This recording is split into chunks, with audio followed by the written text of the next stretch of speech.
Welcome to the GainzCast, and we are missing one person here, but I think we have some adequate stand-ins. We have the 15th Mr. Olympia, Brandon Curry, sitting next to me. Hola. And of course we have his lovely wife, Brandy Curry. And of course we have my wife, Katie. Hey guys. And we're missing a microphone. Again, we do the best we can, we travel, but we're going to be sharing a microphone on this side. So, this is Brandon's first interview since the Olympia, right? Yeah, very first interview. Nobody wants to talk to me except Mark. Well, to be honest, we have been at Disney parks for the entire week. It's been a great family vacation. If you guys didn't know, we have started 015 Nutrition together, which is an awesome brand. And I'll let Brandon, you could go ahead and explain 015 to people, and then we'll get into all the cool Olympia stuff. Well, you know, O is, of course, stands for the Olympia. 15, the 15 Mr. Olympia, 015 Nutrition. It's Brandon Curry's label, Brandon Curry's brand. But we've started, of course, with the Big O Bar, which has been a very, very big hit. Delicious, wonderful, whole food, sweet tasting, awesome tasting bar. Good way to get your calories in the gym, clean calories, MCT oil, nut-based fats, 100% whey isolates in it, which just makes it a nice, high, easily digestible protein. None of the stuff that's going to kill your stomach, kill your digestion, give you gas, bloating, sweet superfood honey, and it's just delicious, and the people have been enjoying it and raving about it. And then we have our two pre-workout supplements, Exalt, which is our stimulant-based formula, and we have our non-stim pump-based formula, Expansion. And these two can be combined, which we've seen a lot of people combine with some great results in the gym. I was just talking to my buddy the other day, and he said he took the half dose of each. And he was like, oh yeah, I had a good workout. And then the next day he took a full dose of each, and he was like, bro, I was just focused, like I could lift the weights with my mind. he was like, I didn't have like too much that's crazy, stupid energy. You know, some of those things give you. He said, but the focus was incredible. So it was good. Yeah, and I'll add that the isolate in the Big O Bar is actually hydrolysated, which makes it even easier to digest.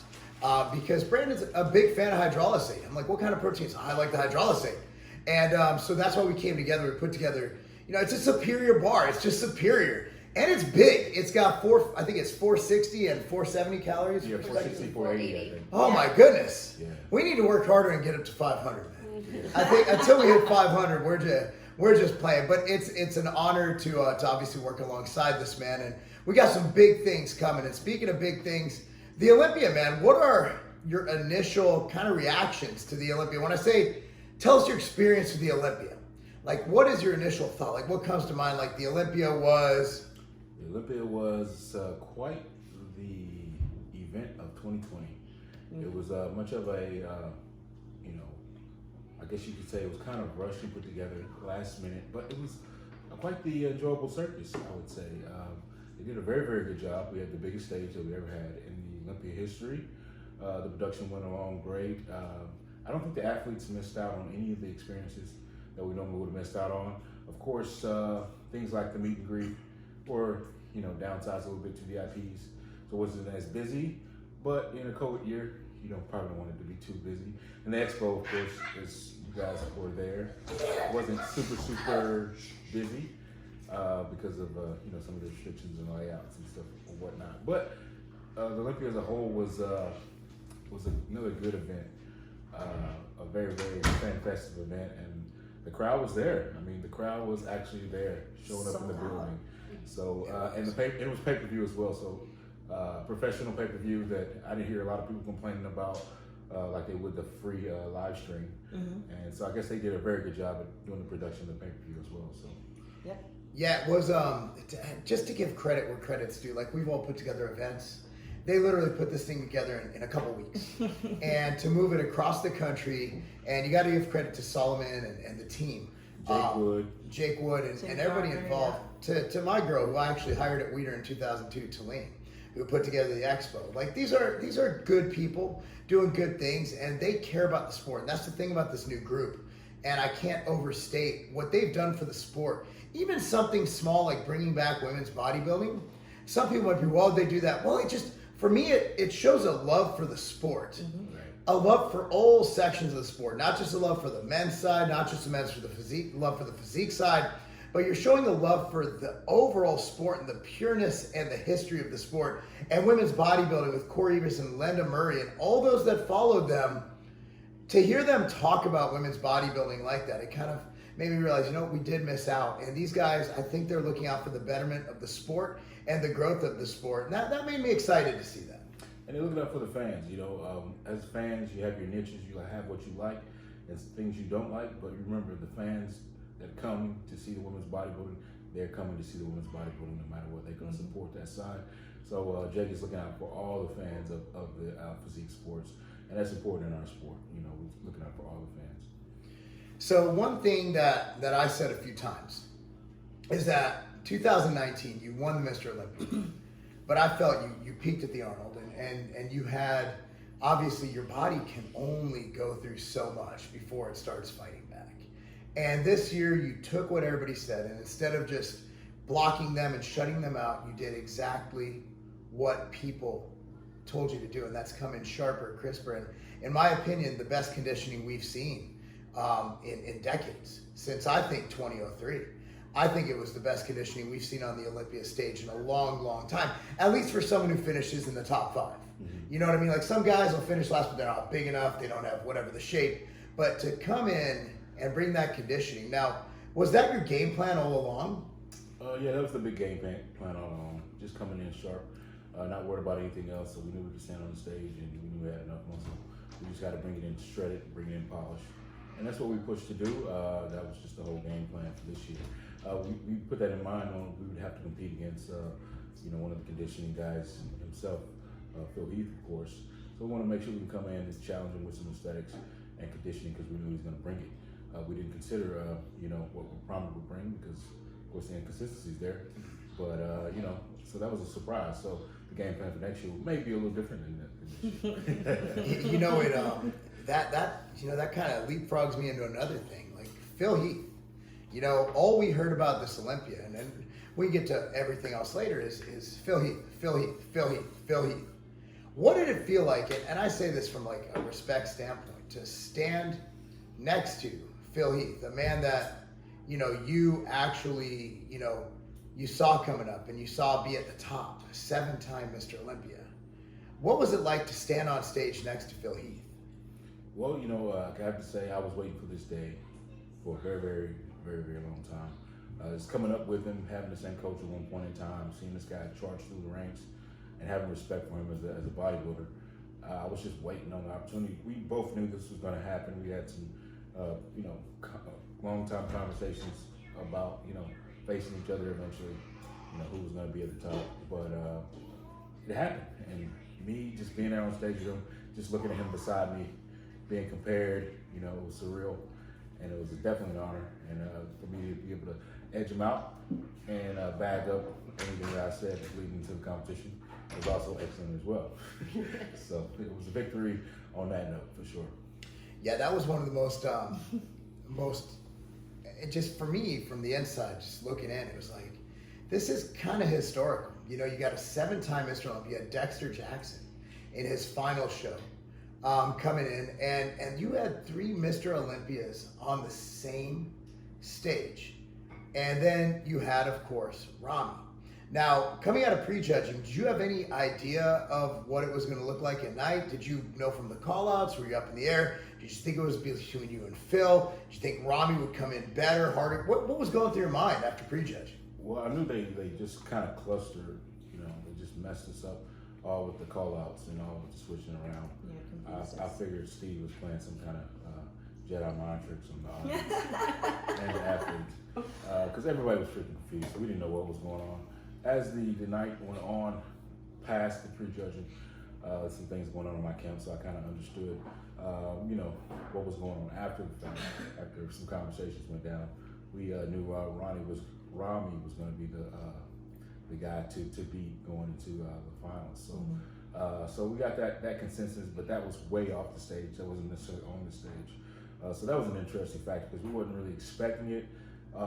Looking at Rami backstage, I mean, he was in better condition, but I mean, he didn't look like he was like transparent.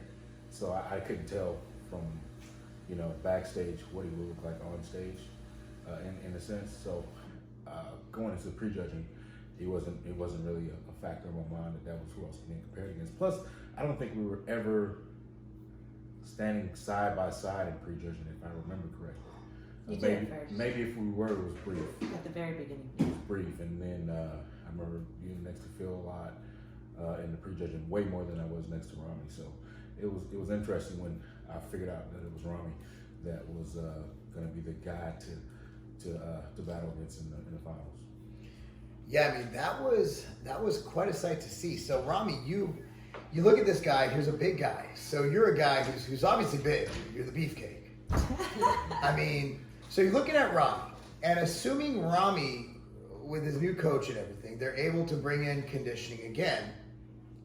If Rami comes in as good as it did this year, do you think you'll be able to beat Rami?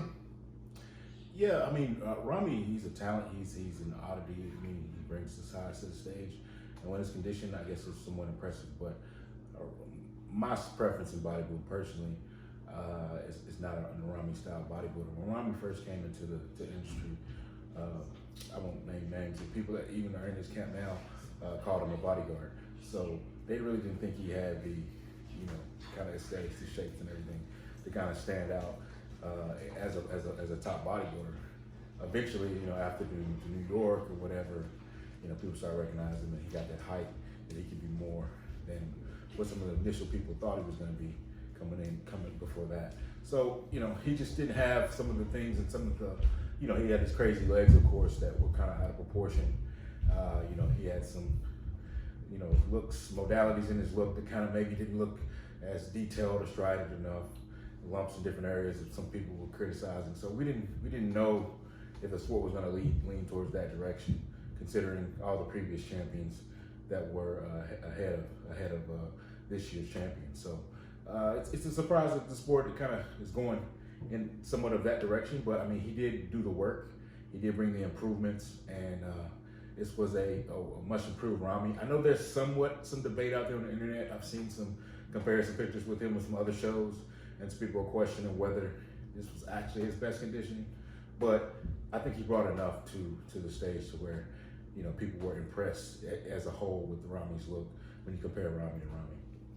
Yeah, I thought he was. I thought he looked his best. I'm not going to say he didn't look his best. In comparing pictures, it's really hard to do it. Like after prejudging, look, I'm friends with Phil. I love Phil Heath. I like the guy a lot. Okay, but from pictures that people were sending me from the internet, as someone who was sitting, we had good seats. Thank you, by the way, for those. He wasn't the conditioning you see in pictures, so you can't judge picture to picture as if you're there in person. I think we could all agree on that. Right, exactly. And also what you miss in the pictures, and I said this in kind of my opinion post Olympia, is Rami was lacking any striation in his body. And that is suspect to me. And I could say it, you probably shouldn't, but like conditioning and quality and hardness, that's something that Dorian knocked you on last year. Right. Mm-hmm. If Dorian doesn't raise an eyebrow over Rami's conditioning, there's an issue with his bias, because you had way better conditioning in 19 than Rami brought. Big, ridiculous muscle and some really great shape for a guy that big. He has a smaller waist for his size, but his chest, when he did it most muscular, had no striations. So you have to factor in quality, hardness, things like that. And for me as a fan, what this reminds me of is the old days when you saw Nasser compete and battle with guys like Flex and Cormier, and even Ronnie at the beginning of his career. You see a mass monster. The difference is we never really had a pure mass monster win. You never saw Marcus Rule win. You never saw Nasser win the big title.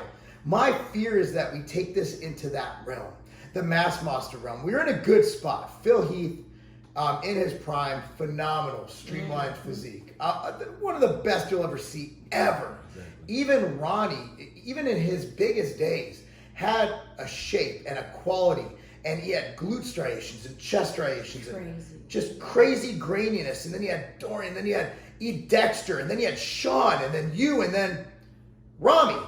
It doesn't fit where we've been going. We literally took this and we're going in a very positive direction. And you know, everybody emulates the first place guy. That's why when you say your strategy might not be the same, that's my fear, is that everybody starts playing that dangerous size game. And everybody starts getting on stage 20, 30 pounds heavier. Not only is that dangerous to the sport, that's dangerous to the health of the athletes. That's dangerous to the NPC guys coming up who think that's how they're going to win their pro card. So in my opinion, and again, I'm going to get so many dislikes for saying this, Rami did win the Mr. Olympia. He won it. You know why? Because the judges say he won it. He put in the work. He was the best man on that stage. I wasn't judging. And my seats, as good as they weren't looking up from the bottom. I did not have the view that they had. I've judged shows. I've had athletes, girlfriends throw drinks on me. I know what it's like to be a judge, and it sucks. So I'm not going to I'm not going to take away from the judge's job. Mm-hmm. But my fear is that when we start going in this direction, it just lends to a cascade of events that I think isn't that good for the sport. Rami deserved it. He's not bad for the sport, but I fear if someone tries to outsize Rami. Like, you know, every time that happens, it's not good. Like, I'm going to bring up stuff people don't bring up. Rich Piana didn't compete, but bigger is better. Bigger by the day. He's dead. Dallas McCarver, 24 years old? He's dead. He played that size game. He was getting bigger and bigger and bigger and bigger. You're not, how old are you now, bro? 38 years old. 38. You've been putting on this size year after year after year after year. What happens when a kid wants to get on stage at 280, 290? They're going to rush it. They're going to rush it. They're going to be in a rush. They're going to do some ridiculous things they read off the internet or the boards. Well, we used to have the boards. They're going to follow the cycle. They're going to find Rainey's supposed cycle, and they're going to try to follow it and try to be Big Rami. So you got a lot of naive people out there that think they can rush to success in bodybuilding, and that's the worst way to go about the sport. This is a journey. This is not definitely not a sprint. I've watched you put 100 pounds on over the course of 20 years. Yeah, that's not much. 20 years. In the course, that's 20 years, guys. And also, by the way, speaking of cycles online, I believe it's mesomorph.com has my steroid cycle on there. And it is amazing. I must look amazing, bro. Like, they have me on, I'm doing 30 IUs of Slin a day. I'm on Tren, Masteron. If I could pull it up and edit it into this video, it is, somebody sent it to me like, bro, is this what you're taking? I'm like, shit, that's like 12 G's a month in steroids, man. I mean, I don't got that kind of budget for steroids. I mean, it's great. So, again, I've been in this game a long time, and I've seen these trends, these fads come and go, the size game, and I think we finally got it where they're not rewarding, they're actually penalizing big waists. And Rami, to his credit, he's 290 or whatever he is on stage. I don't know what his real weight is. I didn't see the scale. I don't think he's 290. No, he's not 290. I've seen him, and I've seen 290. I've seen Greg Kovacs, and I've seen Ronnie Coleman, and I've seen Nasser, and I've seen Marcus. He's smaller than all those guys, but he's big as hell. And for him to have the waist he has at that size, that's a freak. He is a freak. His legs are freaky. He's freaky. I will say this. He did come in hard. He was definitely hard. Yeah. And then we see something from Rami that we never really seen before, looking back and catching some of the video and kind of remembering back. He showed a level of confidence on stage that he's never, ever showed on stage. Yeah. He had a level of confidence on stage that, you just couldn't deny. It was very, very apparent that he was feeling good about whatever he brought or whatever he felt position-wise he was in. So that was something that, you've never seen the big man be so dominant. He's always not quite as confident as he was going into this Mr. Olympia weekend. So he was in shape for posing. That's for sure. That Dennis, I'm sure, made him come prepared for that. Dude, they dragged him out, and he lasted. I thought he would pass out. His poise was like, I was like, wow, he's owning it. And he played their guitar. Yeah, I'm pretty sure. That was good. Sure we knew. That was great. We all knew definitely after seeing 212 that Steve was gonna really, really work us down. I'm pretty sure Dennis already knew that ahead of time, that Steve was gonna really, really work us down. So It was quite work. I mean, for me personally, coming in last, being the last man on the stage doing my 90 seconds, and then have to jump right into comparisons, that about killed me. I never had that experience before. I wasn't quite prepared for that, and I spent the whole prejudging trying to catch up and trying to catch my breath. Yeah. Because I've never been last, and I've never been directly compared after doing 90 seconds. You're used to being last, but not that last, right? Yeah. I mean, that's a different last than we saw 4 years ago, right? Right. Like, damn it, I kind of enjoyed going like second, you know? Yeah, so nobody could have prepared me for that. Yeah. Man. Phil could have gave me a warning or something about going out Man, last. Phil ain't warning you, bro. You may want to just, conserve your energy when you're going to turn around and make you compare with everybody after they've been off stage for a while. So yeah, that was a big surprise for me, and luckily I was able to catch up at the end, and nobody could see how bad I was. Phil was just like, ha ha. No, there was one point where you walked off the stage, and I thought you did it on purpose because you walked back on like, ha ha, you smiled. I was like, that was a good way to play it off. Yeah, they actually called me right back out. I walked off, and I'm thinking, they called all the names. I'm thinking, don't call my name, just let me be done. And then I was like, oh, okay, here we go. That top 5. Yeah, I thought they were only going to call 4, and then they called you out. Yeah, and then they did a pose down with everybody. I almost came on stage for that pose. I told you, man, I'm calling you out, Reagan Grimes. I could beat you. But my wife won't let me. She won't let me compete. She wears the pants in the family. Is that right? That's right. I'm gonna just stick to making supplements and making crappy videos on YouTube. So let's pivot to the haters. Okay, this is something the haters want to know, and I want to know as well. Coming off the Olympia, okay, see the message boards or whatever. Not the message boards. What is this? 1997. You see the gram. You see YouTube. You see all these guys. Everybody's a damn critic. Everybody's an expert now. So, coming in? What are you looking to improve for 2020, 2021? Both of the all 5 days left in the year, whatever it is. What are you looking to improve? When you look at your pictures, conditioning, if you say conditioning, I'm going to hit you with a chair. Because conditioning, if you come in any leaner, we're going to have to pull you off in a body bag. You were in rigor mortis, you were so shredded.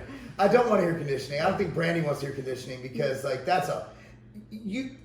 just back to posing, and I know I'm rambling, but I get so weird talking about this. Like, people don't understand how being the most conditioned man on stage also means that posing is going to suck the worst because you have the least energy reserves in your body, the least way to retain. Water retains in your subcutaneous fat. You had no fat. Your glutes were etched and grainy, and I mean, it was something you're not going to see in those goddamn pictures. Gosh darn pictures. You're not going to see the graininess that you see in person. That's why you can't look at a picture and say Rami beat Brandon or Brandon beat Phil or anything. You can't look at a picture and say for definitive fact, because there's a quality of the muscle. That's where Phil used to beat everybody. Because Phil came in and no one understood when I told them. I trained with him 3 weeks before the Olympia. And this was like in 2017, 2016. And his muscles had this 3D stupid look. And he had this weird quad stick out thing that was just grainy. I'm like, what the hell? I've never seen that in my life. And you can't look at pictures and think you're going to armchair quarterback your way into being an NPC or an IFBB judge. You have to see the quality of the muscle. And I think people don't understand, like when Phil beat Kai because Phil had something Kai didn't have. He had the 3D and that look, that pictures, Kai photographs so well. But Phil, in person, and you guys, and I mean, Brandon will agree with me on this. I know you will, because every bodybuilder I've met said there's something about his muscle that just had this. He didn't have it this year, not in his chest at least, but he used to have this nasty, like weird 3D look. Yeah, he was definitely 3D muscle bellies. He just looked full, but it was just a hardness to the muscle as well.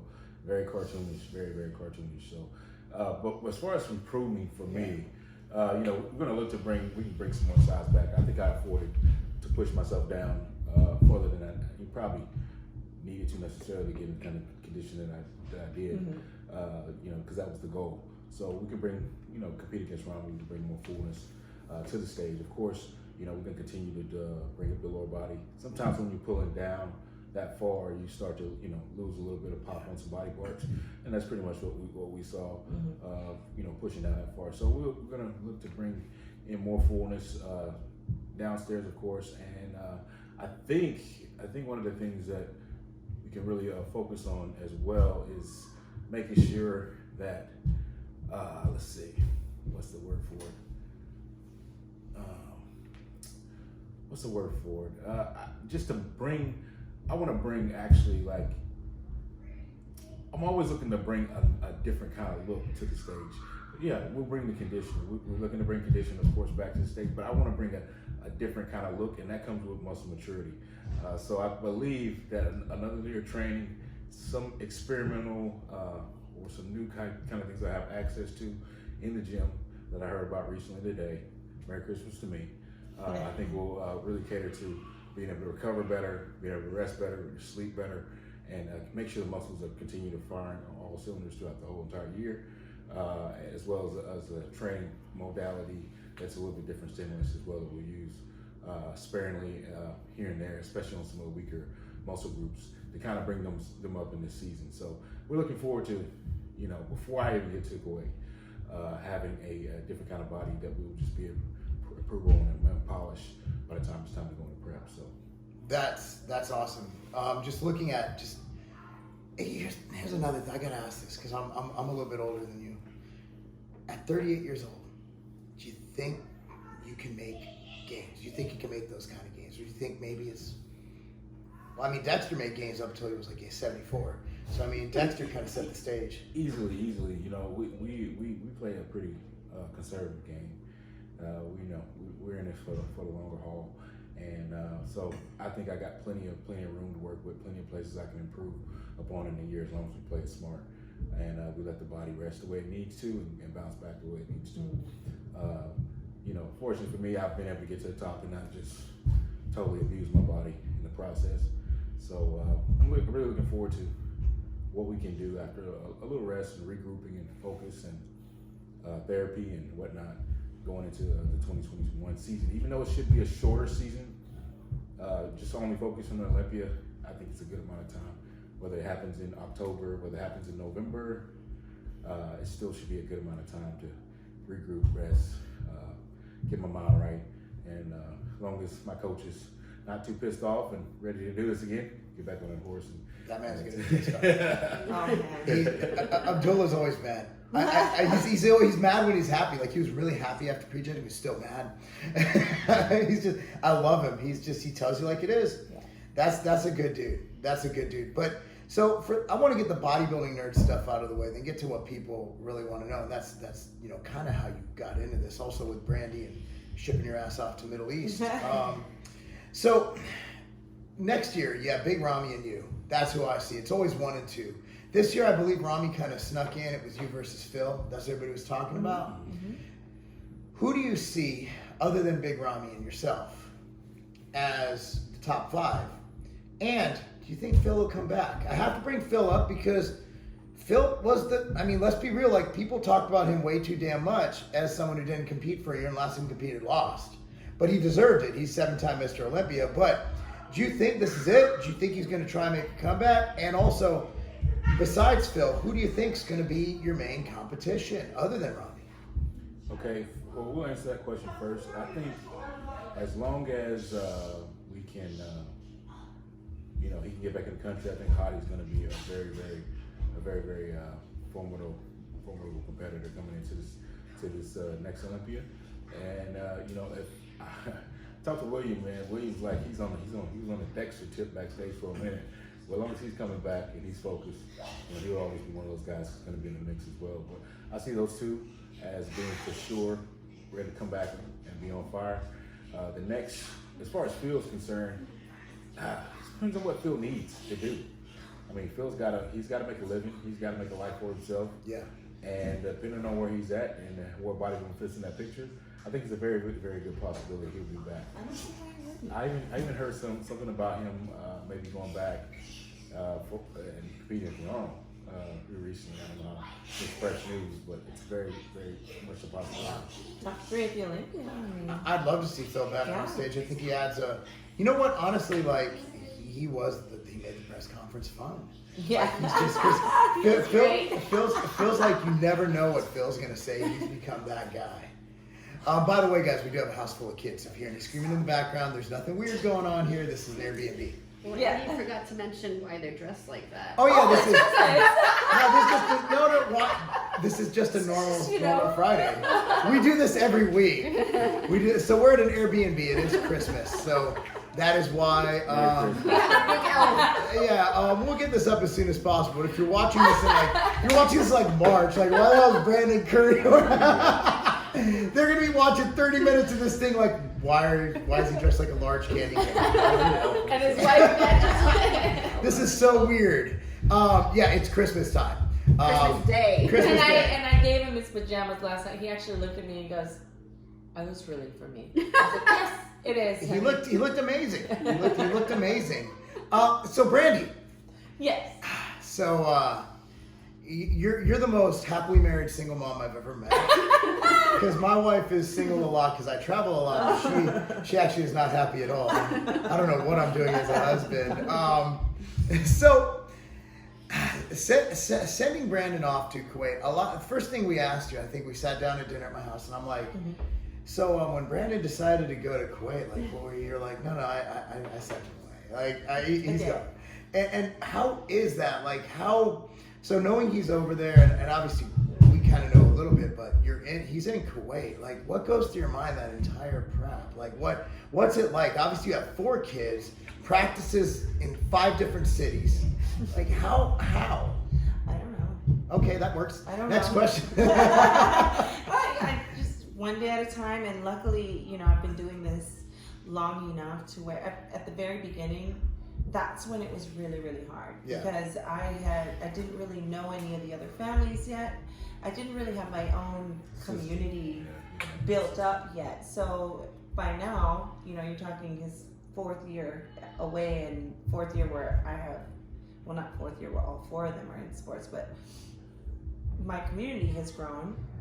And so I've met more families, and I've gotten to know the people that I trust, to be able to help me with the kids, get them to and fro here and there. For the most part, I literally will drive from 3 to 3 different parks, and then in Murfreesboro, and then a 4th one in Franklin on the same day, and back and forth to pick them up. But I have been able to manage to build a really great community around me that is so supportive, and they're not just trying to help me as a mom, like they're so supportive really of this guy right here. I mean, the president of our football club even surprised me and was like, "Hey, at the beginning of the season, we had to pick the player numbers, and I picked the numbers that the boys wanted." And he pulled me aside. He's like, "Hey, I got a surprise. I don't know if it's okay with you, but I know you gave me all the numbers you wanted for the boys, but I wanted to surprise you and Brandon, and I put all the boys down for number 15. Nice. So every single one of the boys was number 15 for the 15th Mr. Olympia. I mean, that's just the type of community support that we have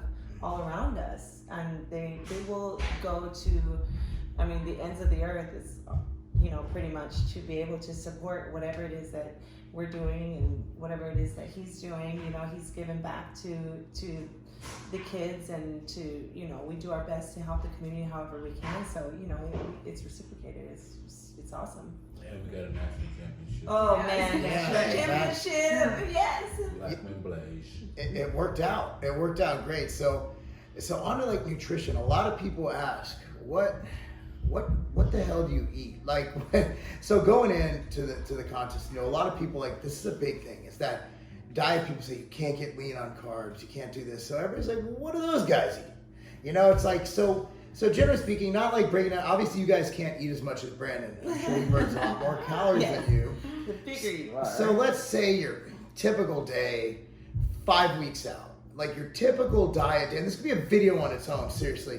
But what is, like, you wake up in the morning, let's say, what is your typical day of eating and your training schedule? Just your typical day. You don't have to go like, well, then I do this, that. It's like, what do you eat? What's the purpose for it? And is there any structure to it? When does it change? Just kind of a brief outline. Okay, I will make a plug on the Gorilla Wear USA YouTube channel.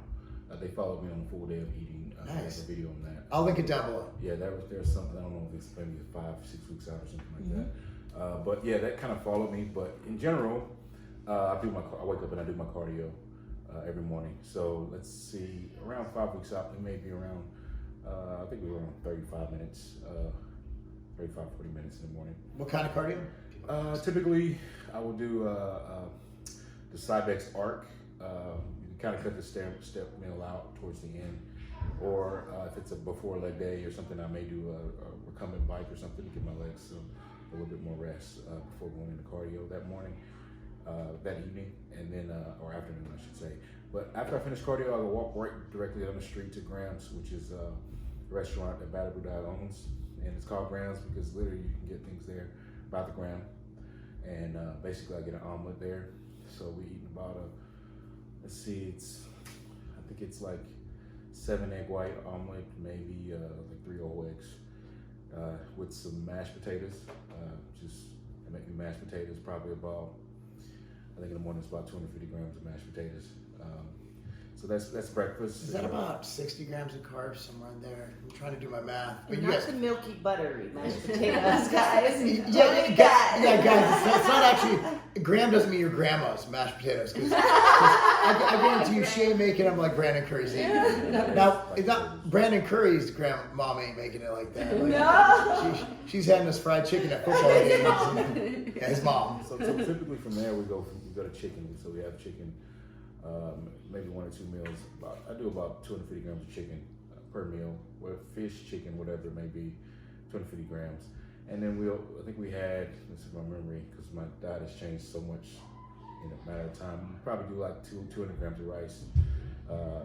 200 grams of rice, and we do a third meal that probably has chicken or shrimp, 250 grams of chicken or shrimp, with about 250 grams of sweet potato, sometimes 300. That could change depending on the training session. Since we train, and my coach normally goes to the restaurant with me right after, he may throw it up to 350 grams or something like that. Depending on how the training session went, he makes that meal more adjustable. And then from that point on, we'll probably cut the carbs out about 5 weeks out at that point after the post-training meal. And if we don't, we'll have maybe 100 grams more rice with the next meal with fish. And then we'll have a couple more fish meals. Just fish, pretty much. White fish. So that's pretty much how it goes.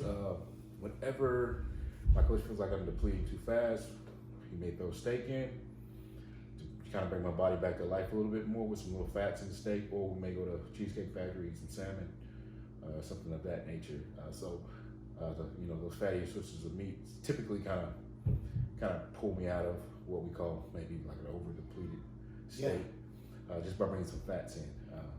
So it's a pretty low fat diet. Yeah. Pretty high carb, moderate carb, high protein, low fat. Right. So you know what I found is that regardless of what the experts on the internet say, and this is the kind of diet I use, I when I'm contest prep or even when I'm just trying to get lean for whatever, most pro bodybuilders, you're gonna find very little pro bodybuilders doing keto.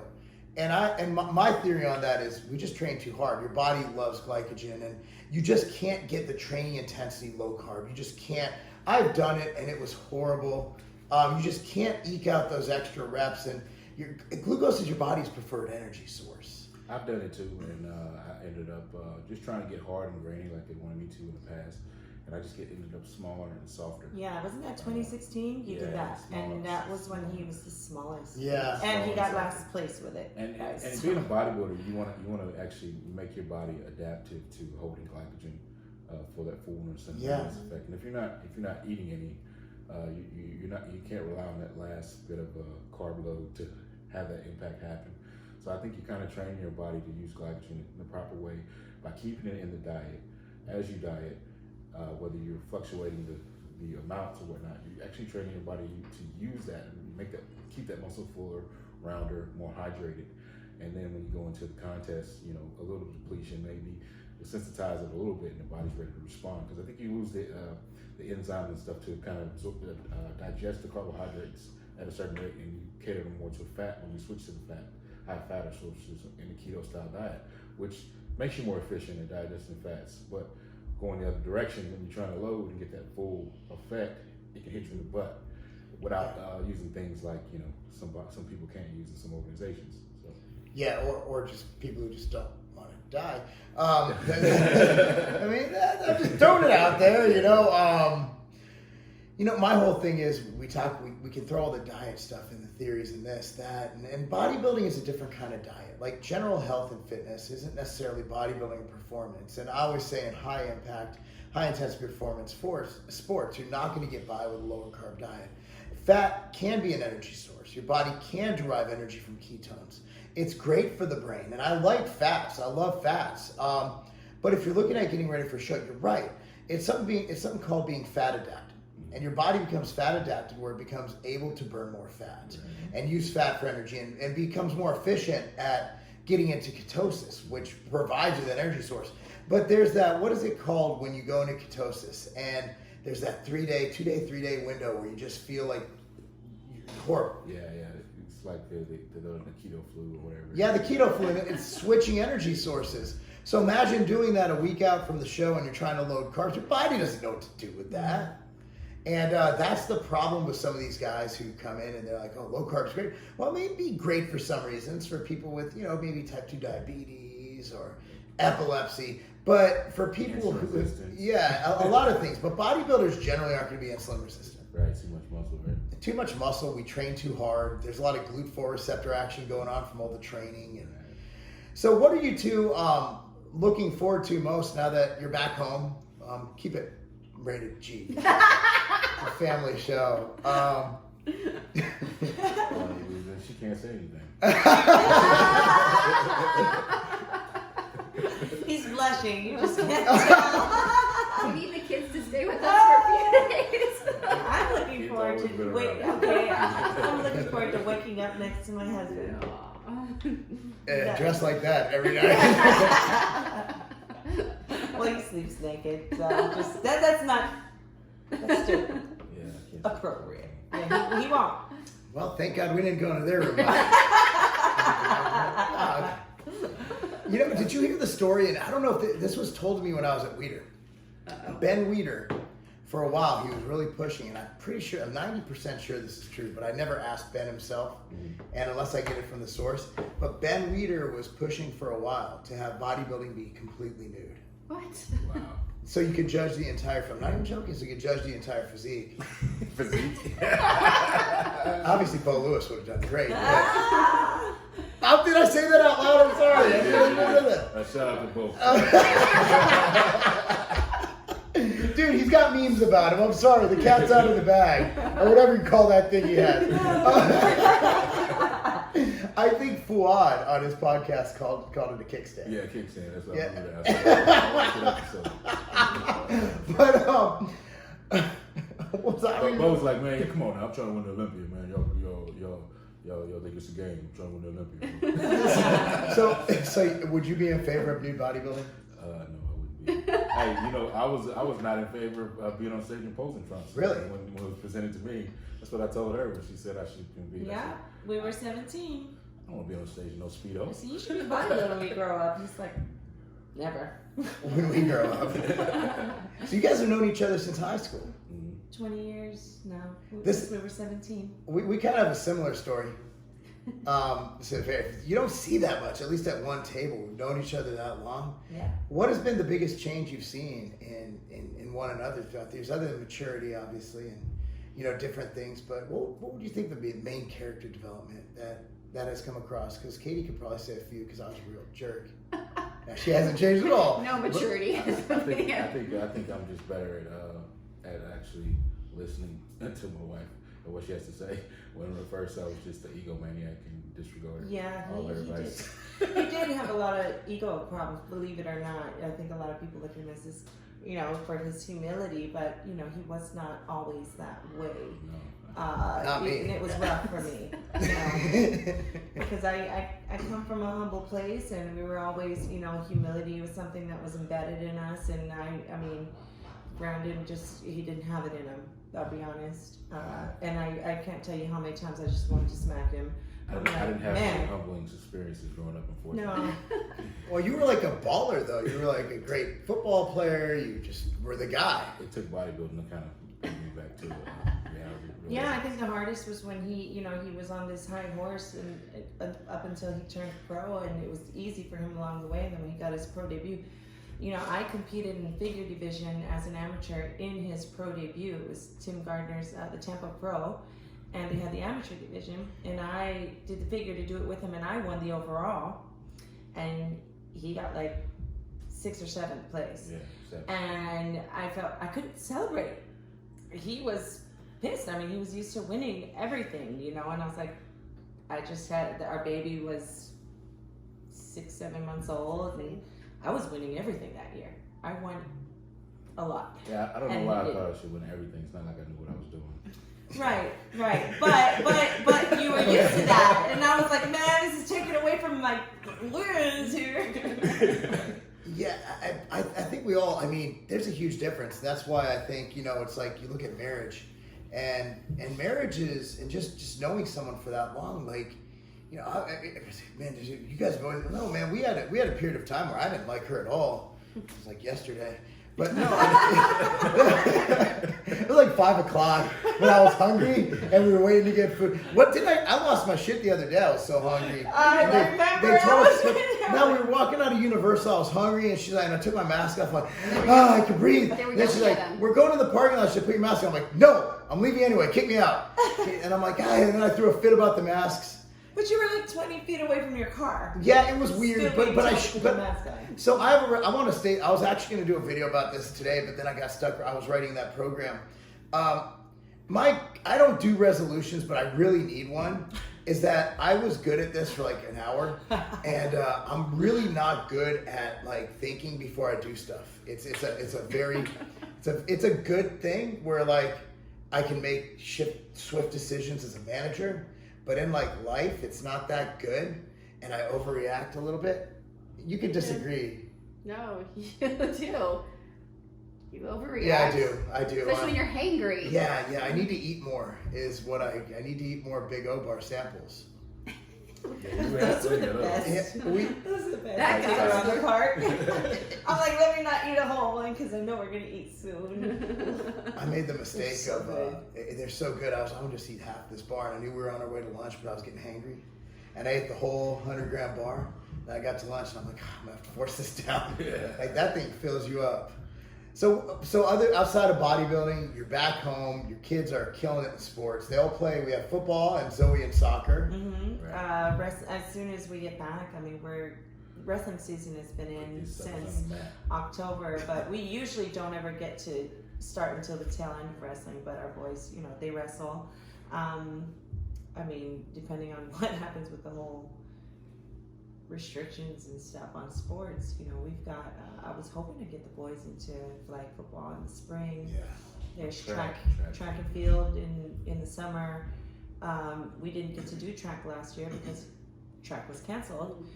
Yeah. Otherwise we'll just end up at Rose Park. Yeah, well, it could be worse. Just so you guys know, our daughters actually, there was this professional male soccer players from Europe They were stuck. who were stranded because they couldn't fly to Europe to play their sport. So our daughters were fortunate enough to be able to train with them daily at a park in Nashville. It was half privately owned, so they didn't have to shut down or lock down or follow any of the restrictions. And if I don't want to get political, but I personally don't like lockdowns or masks or any of that stuff. I mean, we're and if you don't agree with us, we respect your decision, but So we go to a park, and everybody goes to that park and knows full well that that's the risk they're taking. And we go, and our daughters played, and it was phenomenal, and they got such good work and such good experience. That's where we kind of, you know, decided to start this brand. What was really funny is, if you haven't heard about how the 015 brand started, it started with literally a walk in the park. Our boomer walks, Katie. Yes, these are the women behind 015, and it started at a walk in the park when the girls were playing soccer, and Brandy and I were just kind of brainstorming and talking about You were asking me about what we were gonna do if because we've been with SciTech for 5 years, and you were asking what we were gonna do, and I was just saying, we didn't really want to go to another brand, because over the course of 15 years, Brandon's only been, had his name attached to 2 companies, and we wanted to keep it that way. And it was just like, if we don't re-sign with SciTech, it'll be our own thing. We did not want to add another company to that, because I just feel like, you know, that takes away from so much of who he is and the trust factor. And you know, there's always been multiple offers for him as far as where he could go, and we just didn't want it to seem like to the fans like anything was misleading, or, you know, it's out there where people are always like, oh, you're only promoting that brand because you're getting paid. And we, even when we signed with SciTech, it was, you know, they approached us and I was like, well, can you send us some of your products, because we didn't want to sign unless we believe in your products. We wanted to try them first, and that's just how we operate. And, you know, with the whole COVID thing, we just didn't know what was going to happen, if they were going to get rid of athletes, or if they weren't. If we stayed, we couldn't go over there, we couldn't travel, we couldn't even get the products. And they recently had a sale in the US, they had yeah. a sale to another heavyweight company. Biotech, yes, yeah. Things have changed. Just bought outside tech. So the inside of the company had changed a little bit. So we have been working on it. It was a very interesting change all the way around. Timing was right. Timing was right. Yeah, and it was, I mean, a lot of people don't understand, like, they don't know, because bodybuilders normally don't put out their credentials or their, you know, their whole, their resume, you know, their achievements, their curricula vitae, or whatever you call it, you know, their CV. That's a big one. I said Just say it smart. CV. That was, bro, that was Latin. So Brandon knows his stuff. Like, I've formulated products since 2004, and old. O stands for old gangster. Not original. I'm not the original. Like, Brandon knows his stuff. Like, initially, we're throwing out ingredients. Okay, what are we doing in pre-work? We got to make it different. Got to make it special. But it can't fake the funk. A lot of people make products they don't believe in. They don't take them. Like, there was nobody more excited to get a sample and implement it into their training for the biggest show in bodybuilding than Brandon. And I remember we're looking at the bars. It's like, oh, these are perfect. And then Zoe ate a whole one, you know, and I'm like, okay, it's done. Like, when a teenage girl is like, okay, this is it. So we knew we had the right brand. And for me, the biggest apprehension is, you guys are honestly the first friends we've had ever. Like, we don't have friends we haven't done business with. And we were hanging out, and Katie comes home that day, and I'm like, yeah, I was talking to Brandy, and, you know, this would work, and this would fit. I'm like, I don't know. I mean, I'm like, you know, it's always risky. Yeah. It just is when you combine that, but this one just fit because it's the right thing. And the way you guys, we're literally at Disney World yesterday. I was telling someone this. We're at Disney World, and Brandon's like, hold on, stops, gets his phone, puts it on that neat little doohickey that spins around. I'm sitting here with my $10 Best Buy, and he's like, gotta talk to the fans. And he goes on, and there's like 500 people from all over the world, and I looked at Katie, I'm like, damn, this is great. Yesterday I woke up, first thing I said to Katie, you know, she's got boogers in her eyes, coming up. Like, I go, hey, I'm sitting there. That's how she wakes up every morning and be like this. She's wide awake. And that's me. I'm like, this is the best decision we've ever made. Did I not say that? I woke up like that. I'm like, this is the greatest thing ever. I mean, you normally don't, like, I don't, and we tried to restrain me today. Instead, I wrote a book. Yeah. And I'm walking around the house. I'm playing on the basketball in the arcade. Brandon's sleeping. Legs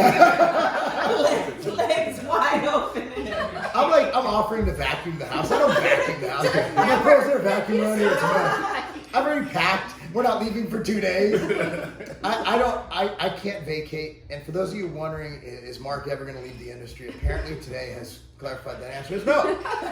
And no, I can't retire. I wish I could. I really, I took one nap. All right, what now?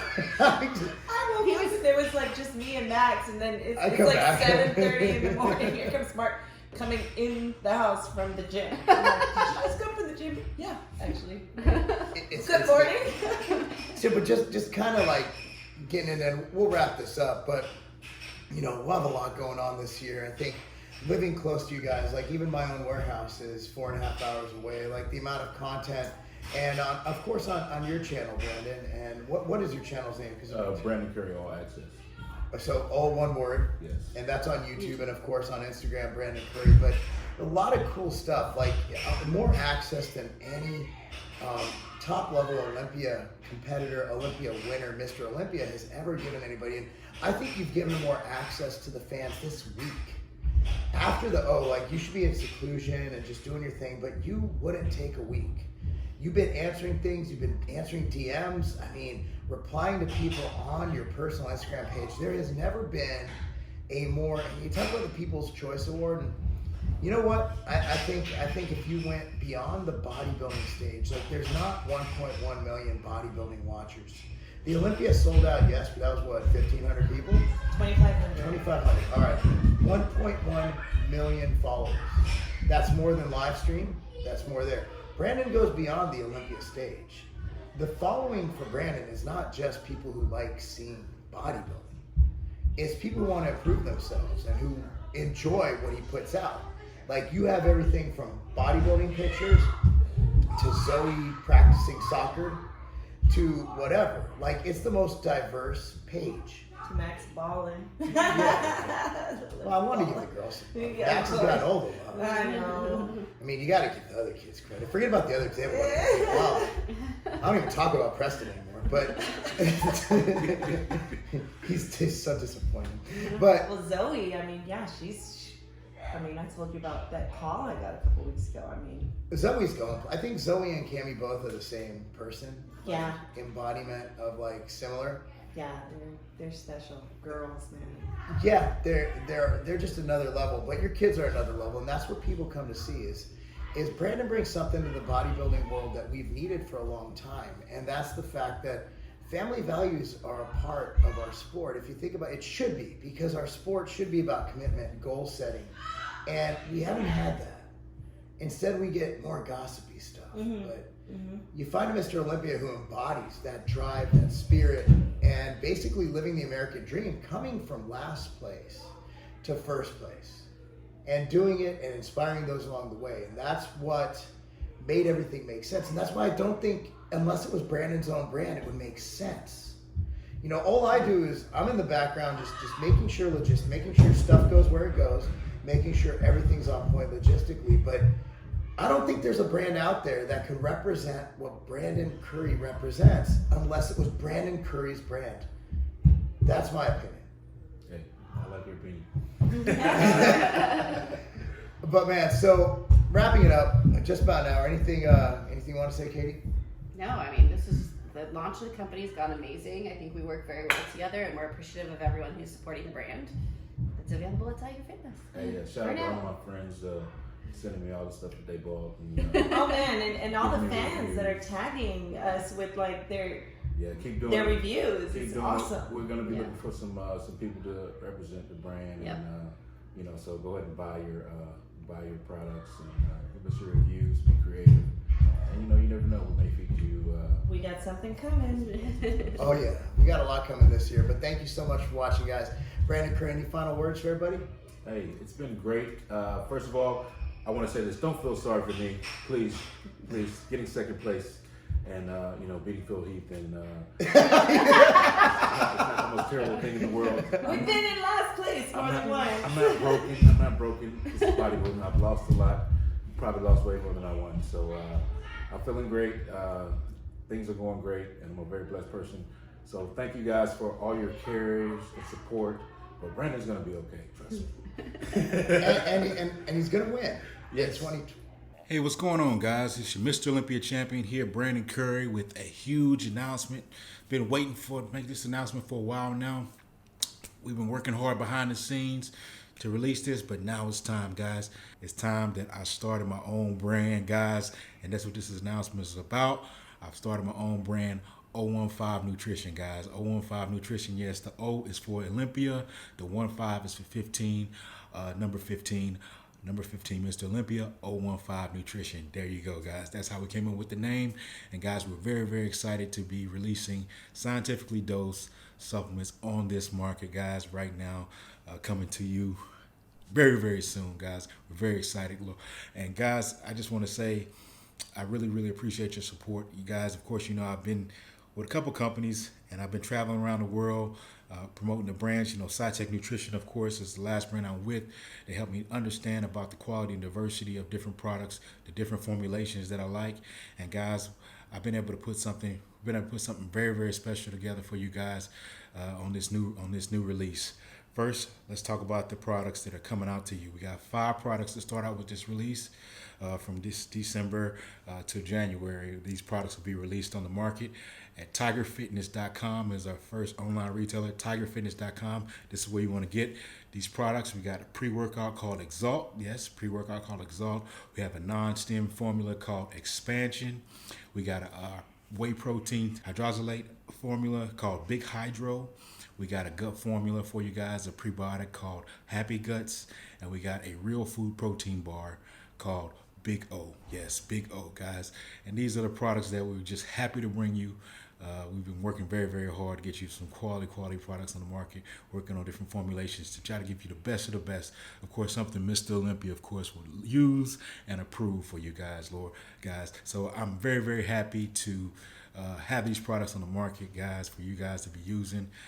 Like I say, we put a lot of hard work into these things. These are things that, of course, I would use and I enjoy using, and more to come on this on the brand. More to come for you guys, more formulations to come down the road. But this is our first 5 supplements. I'm really, really happy. If you guys are interested in carrying any of these products, please contact us. Of course, like I said, tigerfitness.com will be your first go-to place to get any of these products. So guys, I'm just very, very excited. Thank you for your time and all the best.